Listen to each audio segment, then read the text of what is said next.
El más grande error que consideraría yo es como verlo solamente como una inversión como el de acciones o ese tipo de inversión. ¿En qué sentido? En que al final se vuelve un negocio. Entonces, ¿qué pasa? Que si uno compra una vivienda, incluso que sea nueva con factura y todo, el servicio va a suponer que es de FL2, por lo tanto no va a estar afectada ni a IVA ni a impuesto a la renta. Isaías Mora es contador, auditor e inversionista inmobiliario. En este episodio revela cómo algunos están recuperando millones en IVA, mientras otros pagan impuestos que podrían evitar. Entonces uno no puede hacer una recuperación de IVA de algo que no está afecto a la vivienda, mejor dicho. ¿Cuál es tu primero o segundo bien raíz? No sea habitacional necesariamente, que sea directamente una oficina, por ejemplo. Ahí está, yo creo, la usabilidad de un artículo 27 bis para un primer bien raíz o un segundo bien raíz. ¿Conviene más invertir como persona natural o como empresa? Sí, en general yo diría como persona natural para mantenerlo simple. Según tu visión, ¿qué diferencia a un inversionista que conozca de tributación, que conozca de impuestos versus uno que no? Quiero agradecer a las personas que se han suscrito al podcast. Es una acción simple, pero poderosísima, que nos ayuda a seguir creciendo. Gracias a ti por darnos ese voto de confianza. Y si es que aún no lo has hecho, suscríbete. Nos ayudas un montón. Isaías, muy bienvenido. Muchas gracias, Bastián. Isaías, muchas personas, muchos inversionistas inmobiliarios, me incluyo, comenzamos a invertir sin tener idea de lo que era tributación inmobiliaria, de lo que era pagar impuestos, de cómo funcionaba todo esto. ¿Cuál crees que es el mayor error que cometen las personas desde el punto de vista contable o tributario de impuestos cuando comienzan a invertir? Sí, el primer o el más grande error que consideraría yo es como no verlo solamente como una inversión como el de acciones o ese tipo de inversión. ¿En qué sentido? En que al final se vuelve un negocio. Y cuando digo que se vuelve un negocio es que no es solamente el arriendo, no es solamente la compra y la venta, sino que por supuesto están las contribuciones, los intereses y los impuestos relacionados a ello, los cuales le iría quitando de alguna manera rentabilidad al negocio. Porque la inversión en sí es el arriendo o la compra-venta, pero el negocio en global te va a considerar otros aspectos como las contribuciones, ¿cierto? Y otros impuestos que puede ser, según sea el caso, el IVA o el impuesto a la renta, según corresponda, como para empresas o como para personas naturales. Perfecto, Sí. perfecto. Y en tu caso, pues, según tu visión, ¿qué diferencia a un inversionista, ya sea inmobiliario o de lo que sea, que conozca de tributación inmobiliaria o que conozca de tributación, que conozca de impuestos versus uno que no? Cierto. En la jerga como financiera está el tema de apretarse los dedos. Entonces, el inversionista que no sabe de tributación, es muy probable que se apriete los dedos, por ejemplo, en una operación renta, o cuando ve la página del servicio y tiene una anotación vigente, porque seguramente o no declaró algo, y a lo que quiero llegar es que el inversionista puede ser que tenga una visión más de corto plazo de la rentabilidad que genere en el mes, en el trimestre o en el semestre, quizá en el año, pero tributariamente los plazos son mucho más largos. Es decir, una rentabilidad que uno ve o una compra o venta que haga en enero, no lo va a ver hasta seguramente abril del próximo año. Entonces, esta visión como de largo plazo, no digo de inversión, sino que de un tema más administrativo, por así decirlo, o fiscal, si uno quisiera, se diferenciaría mucho a un inversionista que no sabe de impuestos. Porque, como te decía, al final los impuestos igual le quitan rentabilidad al negocio y también son un requerimiento de capital o una necesidad de caja que uno puede pensar, listo, resolví todo mi tema tributario porque nadie me dijo nada, pero puede ser que eventualmente en la operación renta o más largo plazo, porque ¿qué pasa? Que los plazos que tiene el servicio pueden llegar hasta 3 años hacia atrás o si hay algún error, incluso hasta 6. Es como el plazo de prescripción de los procesos tributarios. Entonces, resumiendo, básicamente eso diferenciaría, creo yo, a un inversionista que dé la rentabilidad anualizada como mucho, como en ese horizonte temporal, pero el que sabe tributaria o el que lleva la contabilidad y ya está curtido, ya lleva un track record en esto, sabe que hay otra responsabilidad después eh, relacionada a los impuestos. Claro, y planifica sus inversiones de acuerdo a eso también. Claro, sí, sí, sí, por ejemplo, como te decía, el, puede ser muy desfasado el requerimiento de caja, por así decirlo, para pagar el impuesto, por ejemplo, de una venta. Em, o, o de mis mayores ingresos que yo tuve durante el año en el proceso de operación renta, ya, yo pagué el mes a mes, pero estos otros ingresos sí me generan más impuestos por pagar en la operación renta. Entonces, ese como perfil de vencimiento que le podemos llamar, o perfil de flujos de efectivo hacia adelante, es lo que un inversionista con una visión de corto plazo puede ser que no lo vea porque tributariamente al final el tiempo te va a ir dando como ese conocimiento porque es súper difícil proyectarse más de un año también en cuanto a la necesidad de caja Perfecto, por estos conceptos, por impuestos. perfecto. Oye, y con respecto a los arriendos, eh, ¿cómo se tributan los arriendos en Chile? ¿Qué impuestos pagan los arriendos? Va a depender del caso a caso, pero si podemos hacer como un marco teórico de lo que estamos hablando de los arriendos, podemos ver en primer lugar, según sea el caso, ¿cierto? Puede ser que le aplique IVA. Tendrían que pagar IVA en el caso que sean amoblados y cumplan todas las condiciones para que sea un servicio de arriendo de inmuebles. La mayoría de los casos, diría yo, puede ser que no le aplique IVA porque puede ser un DFL2, puede ser la primera, segunda vivienda y eso no llevaría IVA. Pero a grandes rasgos, un parámetro a evaluar si es que cumple o no las condiciones sería el IVA. En segundo orden, y es lo más probable que recaiga en la mayoría, el impuesto a la renta.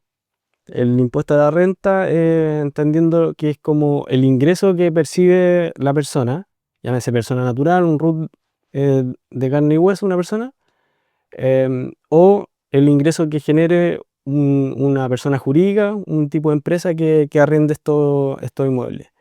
El arriendo, esta ganancia mensual, este ingreso mensual, no paga necesariamente el impuesto a la renta en el mes a mes.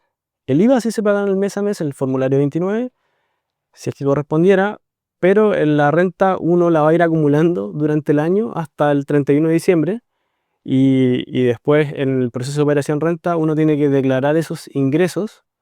em, Uno mismo como contribuyente tiene la obligación, pero para que también sepan quienes nos escuchan, cuando gestionan sus inversiones inmobiliarias a través de una corredora, la corredora está obligada también a declararle al servicio los corretajes que hace por eso de arriendo. Entonces, el servicio recibe información de varias partes para un mismo ingreso. Entonces, si uno no lo declara, si Igual uno te van no a pillar. autodeclara, sí, sí, sí. Es muy probable que a uno lo pillen en ese sentido y por lo tanto ese impuesto a la renta que digo yo, que no se paga en el mes a mes, sino que lo va a ver en la operación renta cuando hace uno la sumatoria de todos los ingresos que uno percibe durante el año, ahí podría salir, y es muy probable que salga, un impuesto por pagar por estos ingresos adicionales, porque en en la operación renta son los impuestos finales de las personas. Entonces ahí es donde se hace un recálculo, digamos, porque si uno es trabajador, pagan el mes a mes los ingresos o las rentas por el trabajo propio, pero los ingresos adicionales se van acumulando durante el año y en la operación renta se hace el recálculo global, el impuesto global complementario, para ver si le corresponde o no pagar este impuesto a la renta. Entonces está el IVA, por un lado, si es que le aplica el caso, la mayoría de los casos diría que no, pero en segundo orden sería el impuesto a la renta, que sería el otro impuesto que recae sobre los arriendos. Perfecto, Ujú.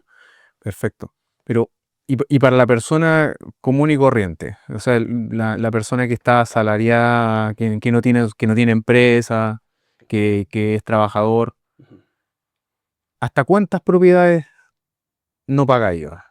Ya, perfecto. Porque sé que hay un número Cierto. que las personas no, o sea, si no declaran, no hay problema. El IVA no aplica para todos los arriendos, excepto si es que uno se dedica a ello.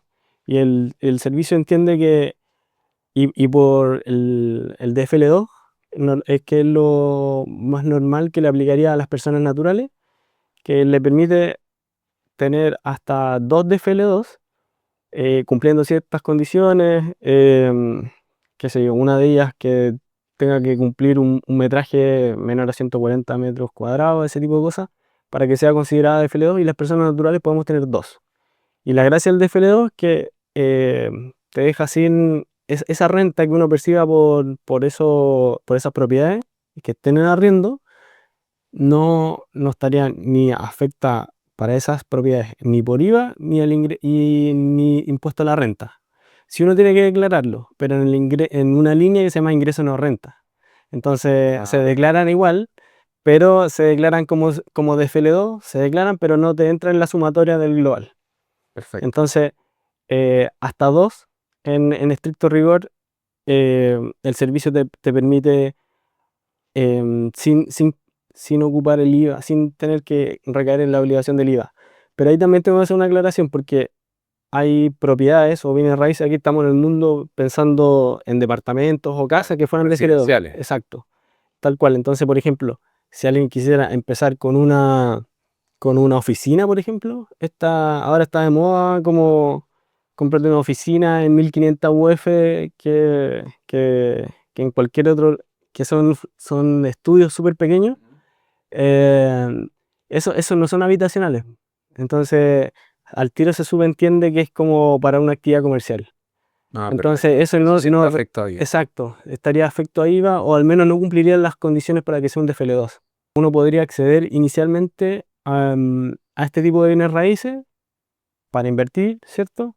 Pero no cumpliría el DFL2 y por lo tanto esta primera unidad o segunda unidad no le aplicarían estos beneficios del DFL2. ¿Y qué pasa en el caso de una bodega, un estacionamiento? Sí, eso no están afecto a IVA, porque para que estemos en el mundo del IVA uno se tiene que dedicar a eso, y además el bien raíz tiene que tener las condiciones para que sean explotados.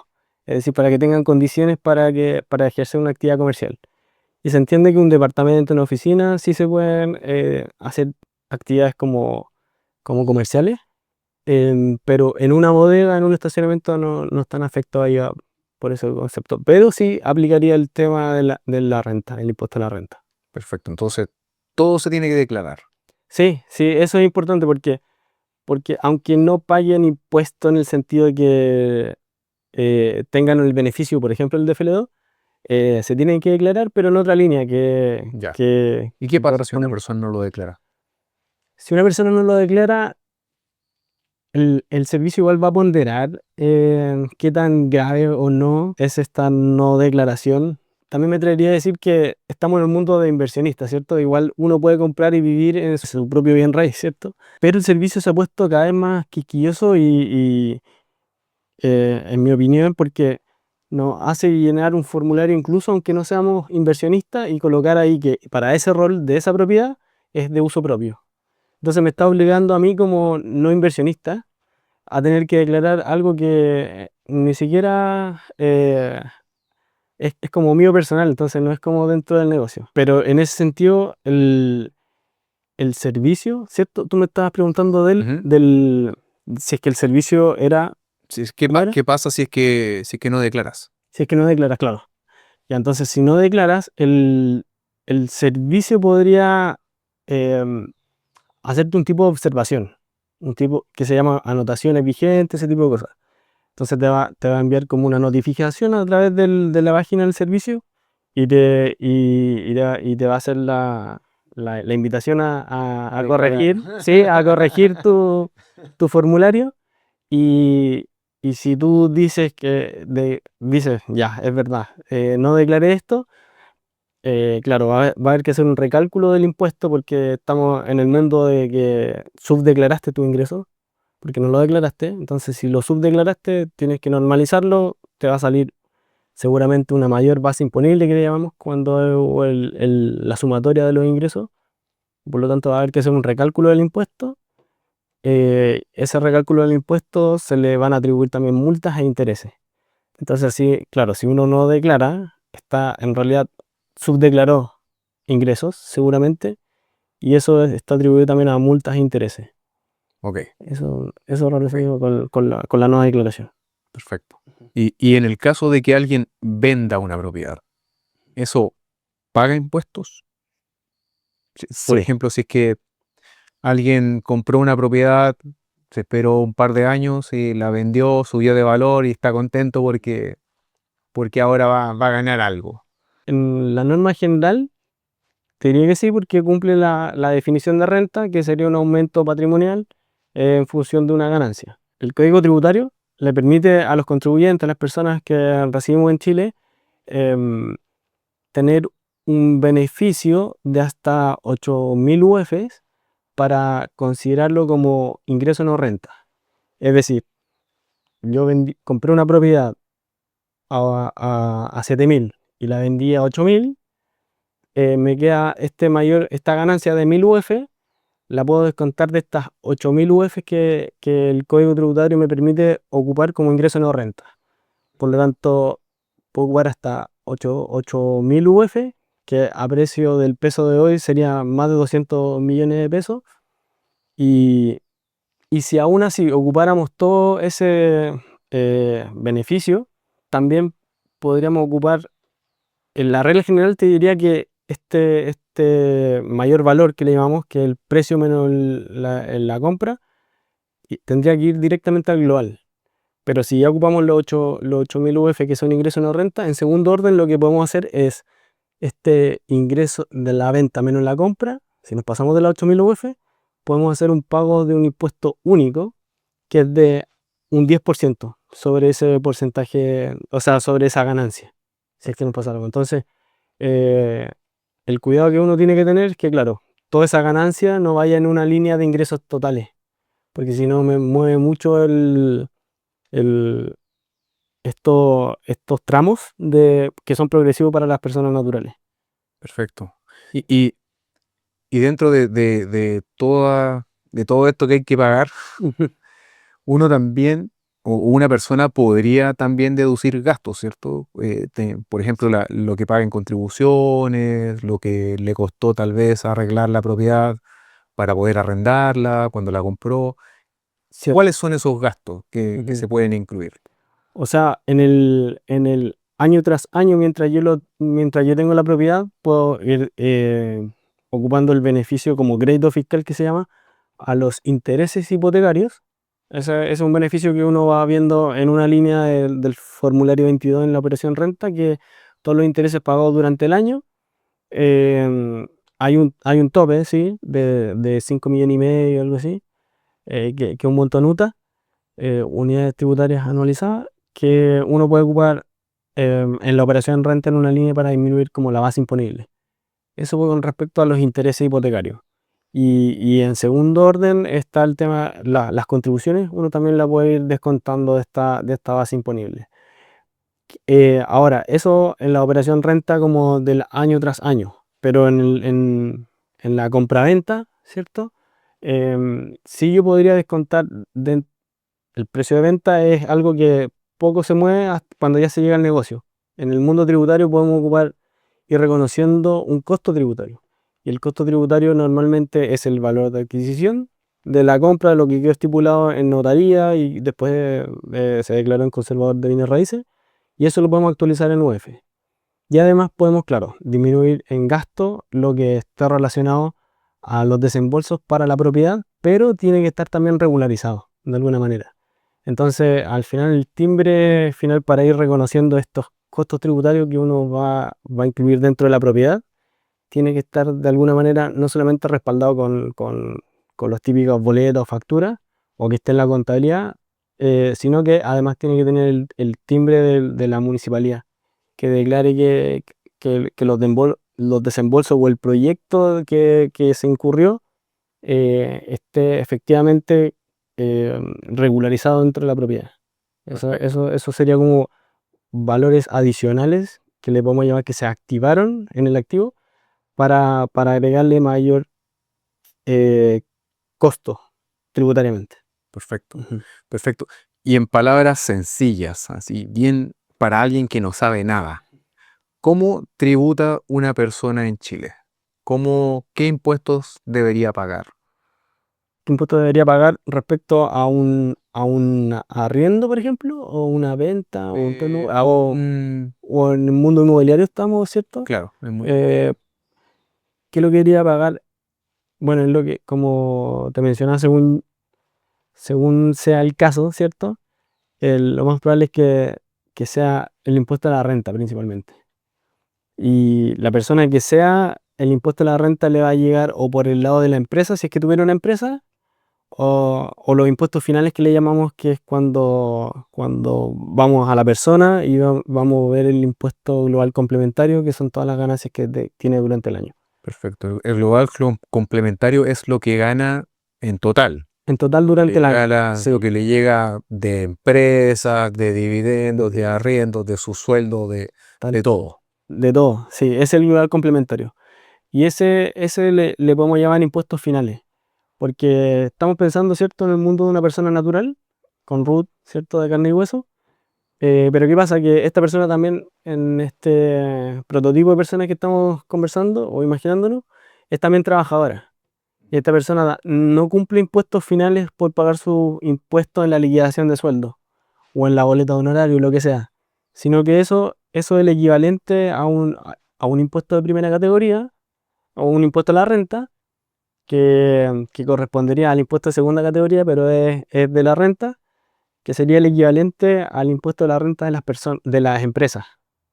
Entonces está el impuesto mensual de los trabajadores, que es el de la segunda categoría, eh, por la explotación del trabajo, el capital intelectual y físico de la persona, es el de la segunda categoría, y el de la primera categoría, el de las empresas. Entonces, eso todavía no son impuestos finales. Entonces, como tú muy bien decías, el impuesto global complementario, que es el de las personas, ese van a ser los impuestos finales, donde me va a sumar todos los ingresos que yo tenga, por ejemplo, de las empresas, de mi trabajo, de los dividendos, por supuesto, o de los retiros que yo tenga de la empresa. La sumatoria de todos los ingresos que tenga durante el año va a ser el impuesto global complementario. Y ese global complementario también va por tramo. O sea, mientras Sí. más gano, más impuestos pago. Sí, tal cual. Son distintos tramos. El primero llega hasta los 10 millones y fracción, donde estos montos son anualizados, ¿cierto? Y ese tramo es exento. El siguiente tramo es un 4%, pero le puedo descontar todo lo que ya era exento hacia atrás. Es decir, si yo gano hasta 10 millones y medio, perdón, hasta 15 millones, voy a estar en el segundo tramo, pero hasta los 10 millones y algo voy a estar exento. Por lo tanto, por la diferencia yo voy a pagar lo que le corresponde a ese tramo. Entonces, cada tramo va a tener una escalerita, que es una cantidad a rebajar, que se dice, que corresponde a todos los tramos anteriores que pagan su respectiva tasa. Perfecto. Entonces, partimos en un tramo que es exento, ¿cierto? Y va aumentando 4, 8, 13 y así, hasta llegar al 40%. El 40% es el máximo que pagaría una persona por el impuesto global complementario. Y con respecto al famosísimo 27 bis, ¿podrías explicarlo de manera sencilla? ¿Qué es el 27 bis? Voy a tratar de explicarlo de forma sencilla, pero justo para hacer me quedó en el tintero de lo que me mencionas, hablamos recién del tramo global complementario. Hay un tramo en donde al final conviene hacerse empresa, porque cuando estamos en empresa, el máximo de tasa que va a pagar una empresa es un 27%. Eh, el siguiente, dependiendo del régimen, pero si pensamos que una gran empresa, el régimen que le aplicaría una tasa por esa renta sería un 27%. Y como yo te decía, como persona uno puede llegar al 40%. Entonces hay un tramo que cada uno tiene que hacer el ejercicio, en que si es que yo me mentalizo para ir pasando de tramo en tramo, que son como los niveles de un juego, puede ser, hay un tramo en donde a uno le convendría hacerse una empresa, Exacto. porque así no me llego al 40%, sino que le coloco un techo, un 27%, y que puede ser menos. O sea, si fuera una empresa tipo pyme, una empresa que está empezando, en estos momentos está un 12,5% la tasa para impuesto de primera categoría para ese régimen tributario, Claro, el ProPyme. y además puedes meter los gastos. Le pueden meter gastos y las personas no podemos meter gastos, no todos los gastos, sino que Claro, gastos muy específicos. claro, no puedes meter cuánto te costó Sé la cuenta de lo que sea, incluyendo el agua, tampoco. cuánto te costó el pasaje. Exacto, ninguna de esas cosas. Entonces, a lo más, como veníamos hablando, pues uno agregarle, qué sé yo, los intereses del dividendo, pero no puede pagar el dividendo completo dentro de gasto. Pero dicho eso, hay un punto en donde a uno como persona natural le convendría eventualmente, y si uno se planifica y todo eso, eh, hacerse empresa. Pero tú me preguntabas por el artículo 27 bis, y el artículo 27 bis es para contribuyentes que pagan impuestos de primera categoría. Y los contribuyentes de primera categoría pueden ser, en general, empresas, y en este mundo de personas naturales y personas jurídicas, eh, nunca un abogado va a ser mucho más certero en esto, pero nunca va a ser blanco o negro. Siempre va a ser Siempre va a tener un matiz algún matiz, sí, puede ser un depende. Y en este mundo de persona natural y persona jurídica, hay una ficción jurídica que está en medio de esto, que, que es el empresario personal, o empresario individual o empresario unipersonal, que te permite ser, ocupar tu mismo root, pero pagar impuestos de primera categoría. Es decir, em, solamente por ciertos activos fijos, podemos llamarle, o bienes raíces, que podría aplicarle el impuesto de primera categoría. Entonces, está el mundo de las empresas y el mundo del empresario individual, que son contribuyentes de primera categoría, por lo tanto cumplirían la condición para cogerse el artículo 27 bis del impuesto del impuesto a las ventas y servicios, que es la ley del IVA. El artículo 27 bis es le llaman recuperación, yo le llamaría un anticipo al IVA, em, al IVA de las compras de activos fijos. Ese IVA que se puede recuperar del activo fijo, aplicaría en el mundo inmobiliario al IVA que uno paga en una factura al comprar un bien raíz, que en este caso sería un departamento o una casa, que sea nueva, por supuesto, para que se le pueda emitir factura en este caso. Bueno, si puedes recuperar el IVA, eso quiere decir que no lo puedes hacer como persona natural o lo tienes que hacer como empresa. Lo podrías hacer como persona natural, pero en el mundo de empresario individual. Perfecto. Porque el empresario individual ocupa el mismo root de la persona carne y hueso, pero es contribuyente de primera categoría. ¿Qué quiero decir con esto? Que, que tú, Bastián, con tu root personal, vas a ser trabajador, inversionista, y todos esos ingresos los vas a colocar en tu formulario 22 de operación renta, todo lo que corresponde a ti. Pero tienes que tener una contabilidad específica Como para empresa. los activos que estén dentro del empresario individual. ¿Y por qué digo esto? Porque al final, si es que tú colocas un departamento o una propiedad o una casa, eh, como empresario individual, va a tener que llevar la contabilidad y hacer un balance del empresario individual, que va a ser distinto al tuyo como persona natural. Entonces, en mi caso, por ejemplo, que tengo un empresario individual para los departamentos, yo tengo la contabilidad propia de estos departamentos que tengo como empresario individual. Pero volviendo al artículo 27 bis, es una recuperación, un anticipo del IVA que yo pago en la compra de un bien raíz. En estricto rigor es de un activo, ¿Qué fijo. quiere decir que es un anticipo? Es decir, el IVA funciona por el lado de la compra y de la venta. Entonces, ¿qué pasa? Que cuando yo compro un departamento o una casa, yo compro a un precio digamos, de 100 millones, ¿ya? ¿Y qué pasa? Que el IVA de eso, haciendo un despeje, porque hay un porcentaje que corresponde al terreno, la factura debe adaptar una parte de la construcción más el IVA de la construcción, más el valor que le corresponde al terreno. Entonces, ese IVA es el que yo voy a tener por el lado de la compra, Claro. el IVA de la Y compra. los terrenos no pagan impuestos. No pagan el pagan IVA, IVA. están exentos. Entonces yo voy a tener el IVA de la compra, digamos, de 15 millones.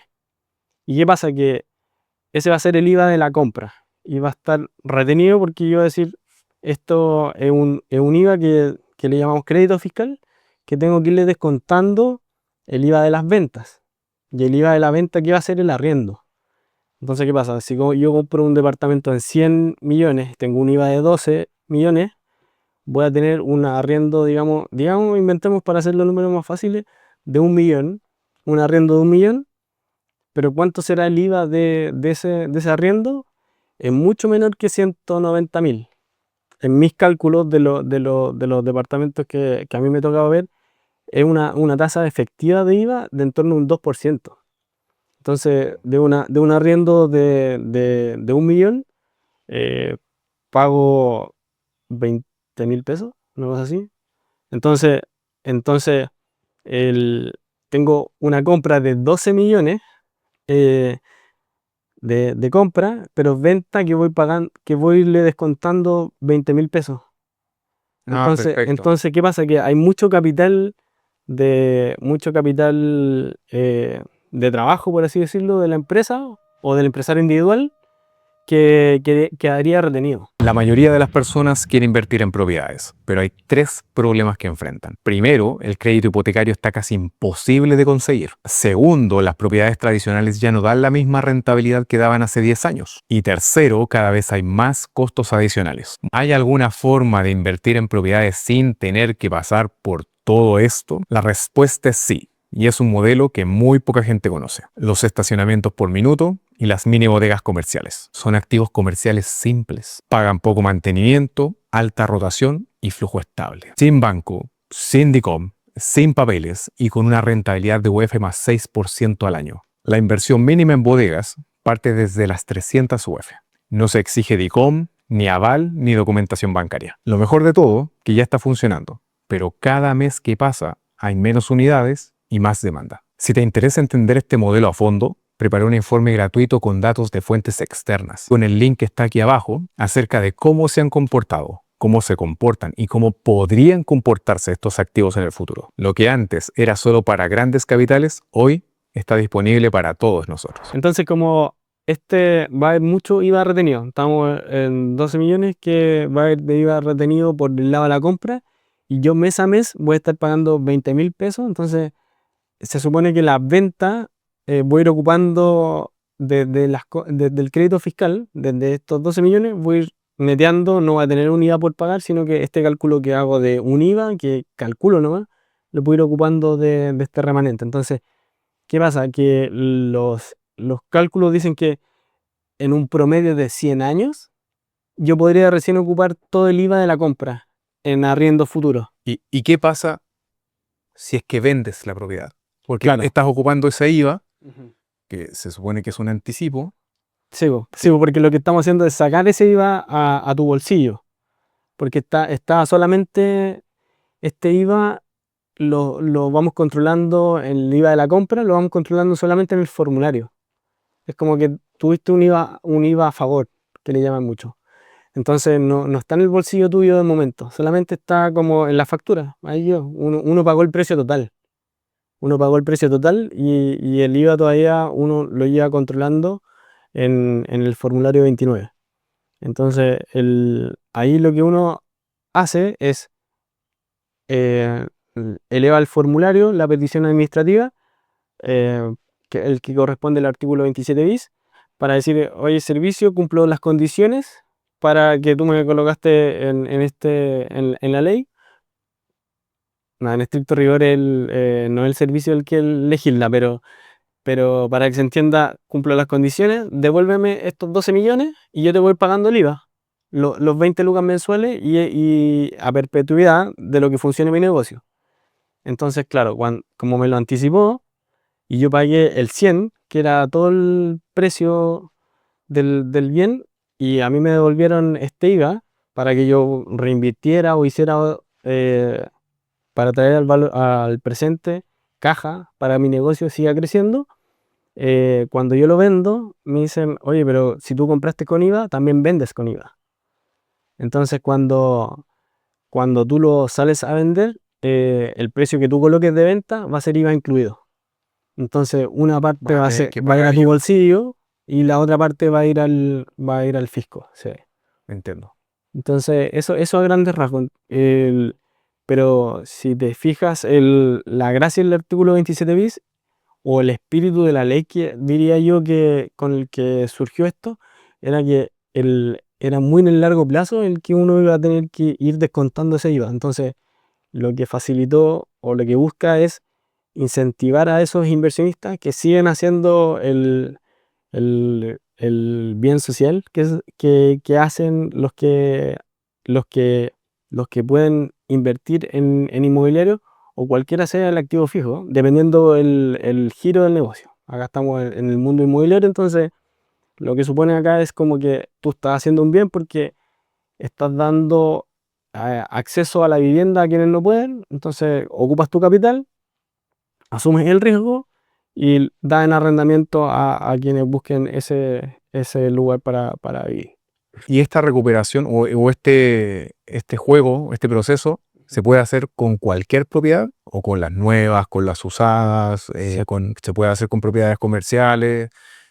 ¿O tiene algunas reglas para Sí. Hay hacer? reglas como, primero, que el artículo 27 bis corresponde al IVA, por lo tanto tienen que ser actividades afectas a IVA, ¿cierto? Y para que sea afecta un inmueble que no esté amoblado o que no cumpla las condiciones para ser explotado, no estaría afecto a IVA. Por lo tanto, para eso por el lado del arriendo, pero por el lado de la compra, la condición que uno tiene que tiene que cumplir es que sea una compra a través de factura. Entonces, en el mundo del empresario individual, que uno puede empezar por ese lado, por facilidad de financiamiento y porque estamos transitando a un negocio mucho más grande, por ese lado uno tiene que estipular a la inmobiliaria que uno va a hacer una compra al RUT mío, pero persona natural con giro. Y el giro va a ser arriendo de inmueble amoblado. Perfecto. Entonces va a estar Y comprando como empresa. va a estar comprando como empresa a tu RUT, porque vas a tener un giro como empresa, pero como a tu RUT personal, pero con giro. Persona natural con giro. Voy a solicitar la factura y, y para que ese sea el caso, tiene que ser un bien raíz nuevo. O sea, porque ¿qué pasa? Que cuando compra uno algo usado, eso no está afecto a IVA. Y normalmente cuando uno compra algo usado, el que te lo vende no es una empresa o no es una contraparte, porque igual puede ser una persona, no es una contraparte en el mundo de los usados que esté dedicado a vender constantemente de forma habitual eh, bienes raíces, por así decirlo. Entonces, para que se gatille el artículo 27 bis es que tenga que estar afecto y para que esté afecto es necesario que se cumpla la condición de una factura. Ese es Perfecto. el documento tributario que te permite la ley para demostrar este crédito fiscal que llamo. Perfecto. ¿Y eso se puede hacer desde la primera propiedad? Esa es ¿O una hay buena alguna otra pregunta. condición? Es que lo que pasa es que para personas naturales, ¿cierto? Que fuera un empresario individual no pierde la condición de persona natural. Entonces, ahí el servicio el año pasado hizo una interpretación que el DFL2 es un beneficio, pero también es una obligación, prácticamente. Es decir, si tú compras tu primera vivienda o tu segunda vivienda, van a ser DFL2 sí o sí. Esa es como una interpretación que hizo el servicio, una interpretación del servicio a la ley. Entonces, ¿qué pasa? Que si uno compra una vivienda, incluso que sea nueva, con factura y todo, el servicio va a suponer que es de FL2, por lo tanto no va a estar afectada ni a IVA ni a impuesto a la renta, va a ser ingreso no renta. Entonces uno no puede hacer una recuperación de IVA de algo que no está afecto a IVA. Pero ¿cuál es el camino alternativo para estos casos? Es que tu primera vivienda, tu segunda vivienda, mejor dicho, tu primero o segundo bien raíz, no sea habitacional necesariamente, que sea directamente una oficina, por ejemplo. Porque es una oficina, por ejemplo, no cumple las condiciones para que sea un DFL2, porque no es con un uso habitacional, sino que un uso comercial.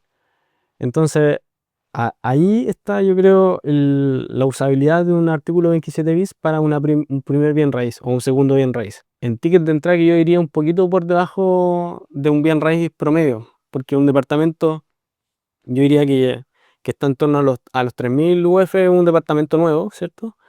Pero, pero yo he visto oficinas que están en torno a las 2.000 UF.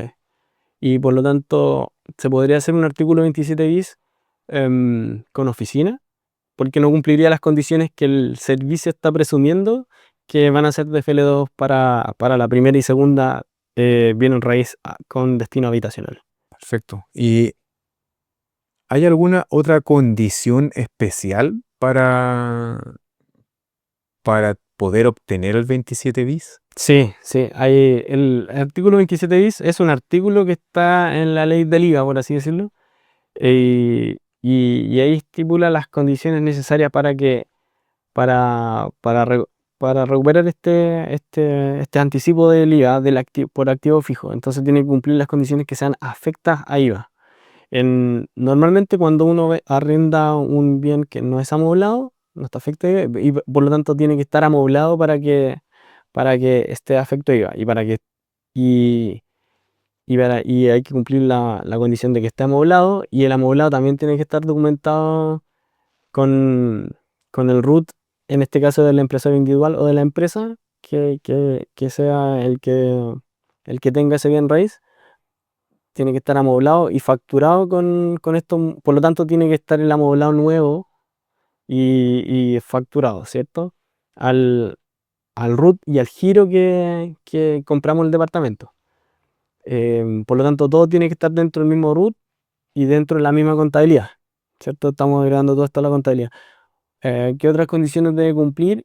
Es que también tenga al menos 2 meses de remanente fiscal. ¿Qué quiere decir esto? Que desde que lo compré hasta que ya debo tener al menos dos meses declarados en el formulario mensual, porque como empresario individual es un tipo de empresa, una ficción jurídica que, que va a estar todo lo de la persona natural funcionando como con normalidad, pero lo que le corresponde al empresario individual tiene que llevar una contabilidad mensual.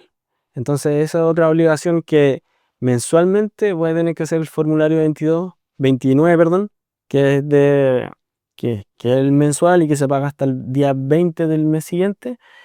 Lo que puede pasar, y seguramente va a pasar, es que sean estos primeros dos sin movimiento. Es decir, todavía no lo arrendo porque recién ya lo compré, recién estoy amoblándolo. Todavía no lo estoy arrendando. Entonces, tengo que cumplir 2 meses de formularios 29, que son mensuales, para gatillar la siguiente etapa, que sería elevar una solicitud administrativa al servicio, diciendo, mira, ya pasaron 2 meses desde que compré. Ya he declarado 2 meses el formulario 29, ya lo tengo amoblado, y el amoblado tiene que cumplir ciertas condiciones. Por ejemplo, que sea como con fin, por supuesto, habitacional y que uno pueda pernoctar. Eh, no es tan simple como colocar un futón, un hervidor y unos cubiertos y unos vasos para que el servicio te dé el cheque Tiene que ser final. de verdad algo que una persona pueda vivir. Sí, sí, sí, sí. Que pueda vivir, que pueda pernoctar.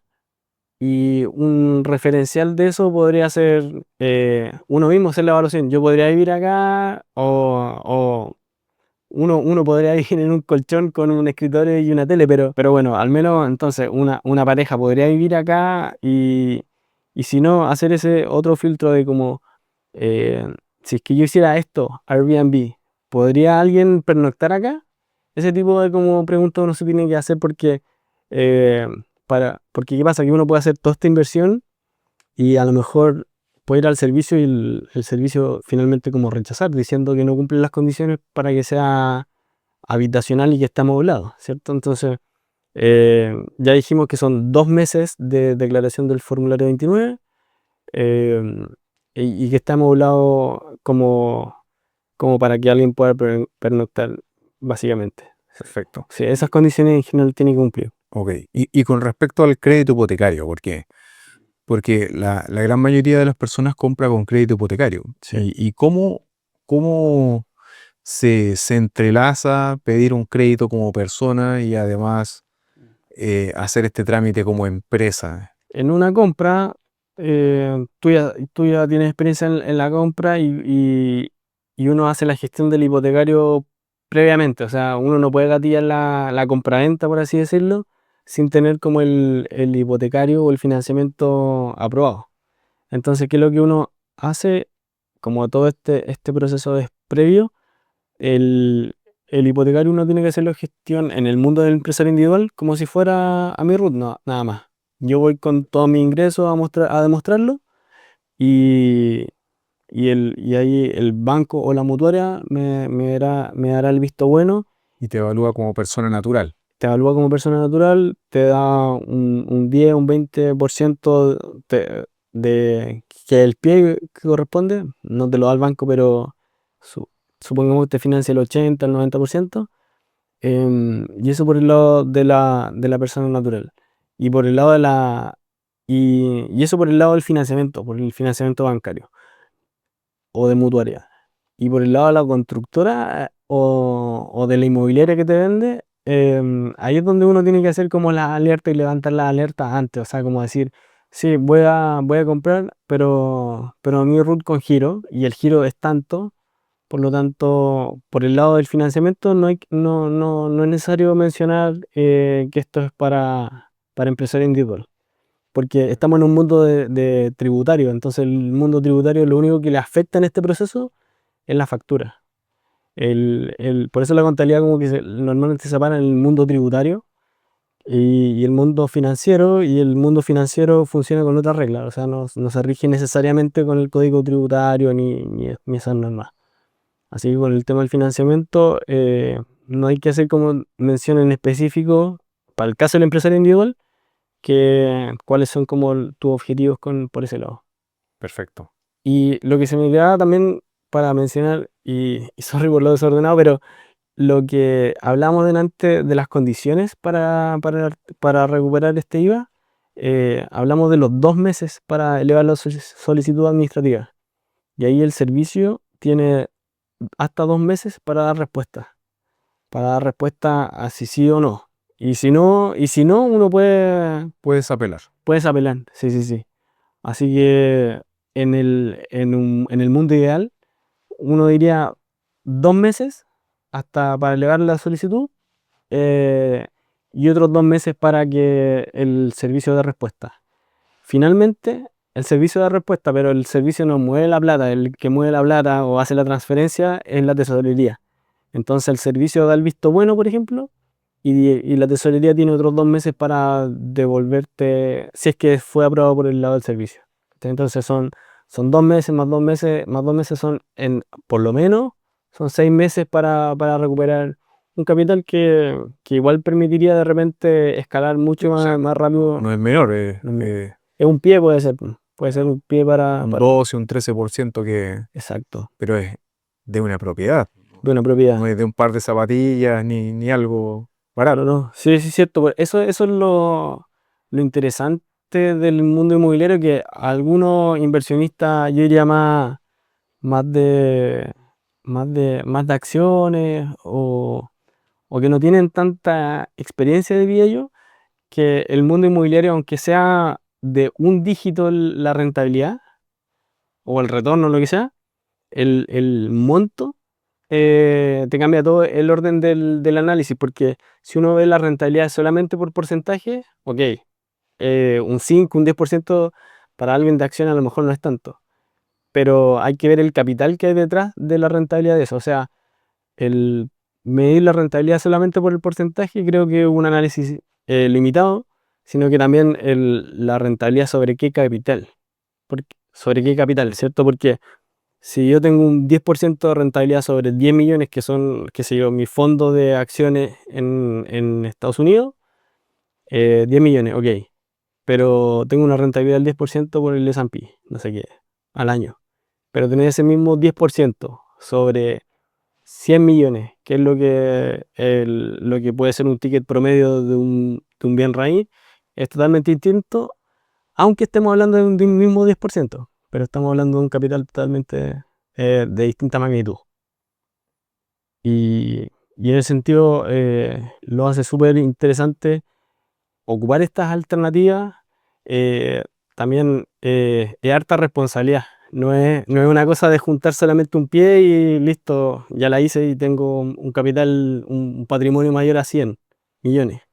No, sino que hay varios detalles que como venimos diciendo, o sea, el mundo inmobiliario tiene porcentajes de rentabilidad conservadores, uno podría decir, pero un error de esto también es un error en esto, o sea, es decir, si yo vendí y no y coloqué el mayor valor obtenido en la venta como un ingreso normal, me mueve todo el panorama porque no ocupé bien un beneficio que yo tengo, que es, por ejemplo, el que hablamos de las 8.000 UF.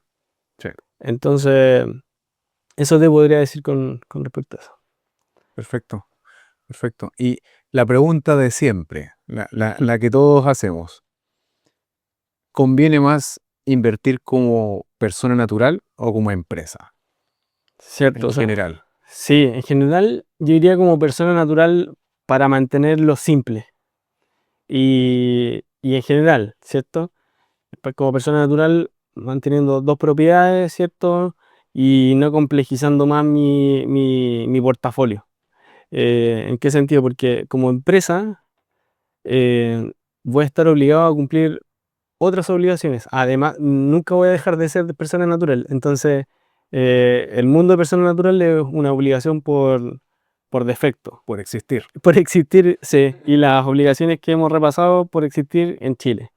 Entonces, como persona natural, es más recomendable, sí, porque hay hartos beneficios que son los que repasamos, que uno puede ocupar como persona natural. El DFL2, la 8.000 UF, la rebaja de contribuciones, los intereses hipotecarios, eso. Pero si uno quiere o, o también uno toma más responsabilidad o le toca administrar más patrimonio, mayor capital, porque uno se va haciendo cargo y responsable del esfuerzo que ha ido haciendo en el tiempo, eh, va gestionando más capital, más patrimonio, en la medida que uno es capaz de retener estos esfuerzos que uno va haciendo durante el tiempo. Entonces, eh, m- mayor capital, mayor patrimonio, también es mayor responsabilidad. Entonces, cuando salimos y ya ocupamos todos los beneficios de persona natural, ahí yo diría hacer un análisis súper personal, diría yo. Estoy dispuesto a asumir más responsabilidad o mayor, ge- mayor gestión administrativa, por así decirlo, porque si así y ya ocupé todos los beneficios y ya no quiero dos propiedades de FLO y todas en el tope de las condiciones, 140 metros cuadrados y no sé qué. em, Listo, paso a la siguiente por, por obligación desde, diría yo, desde la tercera propiedad. Desde la tercera propiedad, pensando en, en lo habitacional, ¿cierto? De ahí yo pensaría como transitar de persona natural a empresario individual. ¿Y por qué me gusta a mí? Hay muchos que no lo recomiendan, pero esto tampoco es una recomendación, es lo que me gusta a mí. Porque el empresario individual te va preparando para hacer empresa. Porque ¿qué pasa? Que uno puede, si uno va pensando más como empresa, y no como emprendedor, sino que como dueño de negocio, o si quiere uno más, una mirada más corporativa, este empresario individual se puede reorganizar como si fuera una empresa. Entonces, ¿qué pasa? Que pensar que hago empresario individual, me acostumbro, voy creciendo, tercera, cuarta, quinta propiedad, quizás a la sexta, quizás a la sexta ya el banco no me presta más a mí. ¿Ya? Entonces, ¿qué es lo que pasa? Que en mi caso, yo ya ocupé todas las instancias de las mutuarias. Yo todavía en banco no he ocupado. Entonces, ¿qué pasa? Que la idea es reorganizar mi empresario individual, hacer un aporte de capital del empresario individual a mi sociedad y, y por lo tanto hay un traspaso del activo solamente. Entonces, después tengo que ir a hablar con las mutuarias si es que me permiten innovar esos pasivos, porque esto como es patrimonio, el patrimonio es activo menos pasivo, hago la gestión del activo, pero también tengo que hacer la gestión del pasivo. Pero esta reorganización me permitiría, yo como garantía, porque los hipotecarios están todos en garantía a mi nombre, a mi root, tengo que ver si es que después le dan la garantía a mi empresa.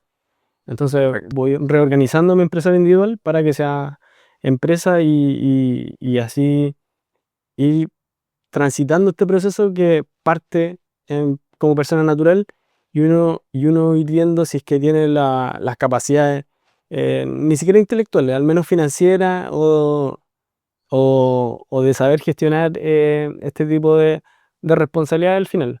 Porque a nosotros que nos gustan las inversiones, al final son distintos negocios. Y esto es uno de ellos. Entonces, quiero ir colocando más fichas en este lado. Ok, quizás sí tendría que hacer una empresa para eso. Pero por supuesto el otro análisis que hay que ir haciendo es los costos fijos que requieran esta estructura. Porque como decíamos, persona natural a lo mejor lo puedo gestionar yo y a lo más contrato una asesoría de un contador para operación renta. Pero cuando estoy en el mundo recién de empresario individual, igual al menos necesito una contabilidad básica para ir declarando el formulario 29. A lo mejor lo puedo hacer yo, hacer yo mismo como persona natural, pero el error, si es que pasa algo, yo no digo que el contador no se puede equivocar, también se puede equivocar además, que la responsabilidad es de uno, pero uno al final va a tener que ir evaluando y transitando este camino si es que quiere seguir gestionando o haciéndose cargo del patrimonio que va acumulando uno con el tiempo. Perfecto. ¿Y qué consejo le darías a esta persona que quiere comprarse su primera propiedad? ¿Qué consejo desde el punto de vista contable, tributario, de impuestos le dirías a esta persona? Con el tiempo que he tenido como invirtiendo y todo eso, ahora estoy tratando de darle un enfoque de mantenerlo simple, ¿ya? Porque las estructuras se van complejizando y al final eso de repente me requiere más memoria RAM o tranquilidad mental de la edición. Entonces, eh, la recomendación para la primera propiedad, de la forma como tributaria, por supuesto, también y contable, es que, que no se apriete los dedos.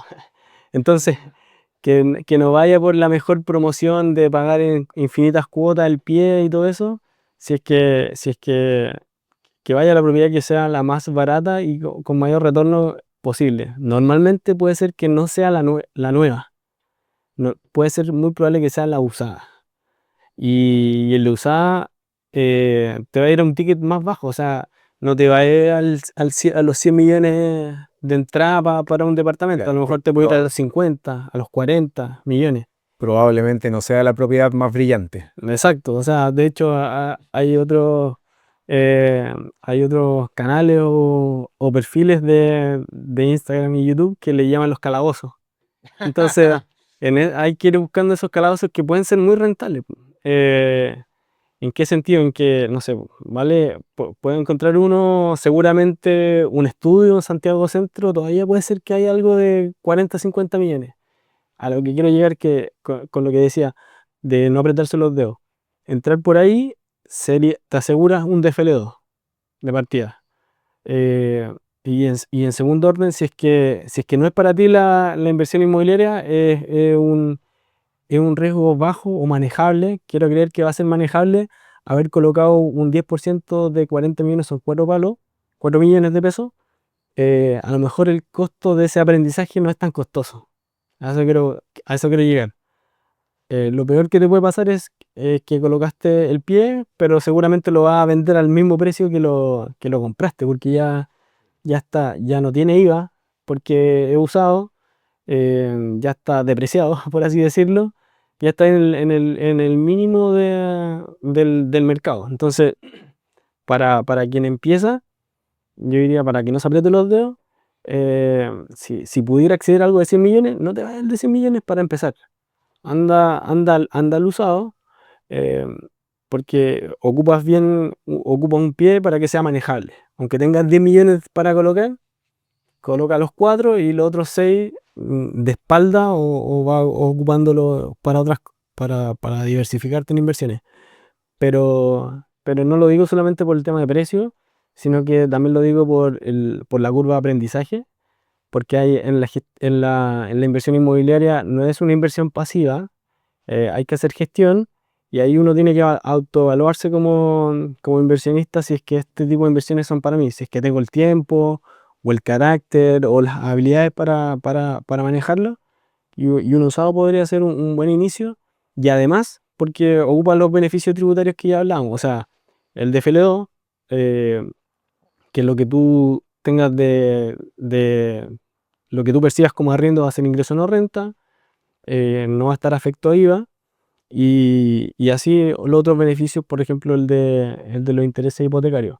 Y si te toca salir a venderlo, ojalá a mayor precio, que, que es difícil algo usado, que esté muy carreteado, que salga a mejor precio, pero puede ser por el ajuste del UF.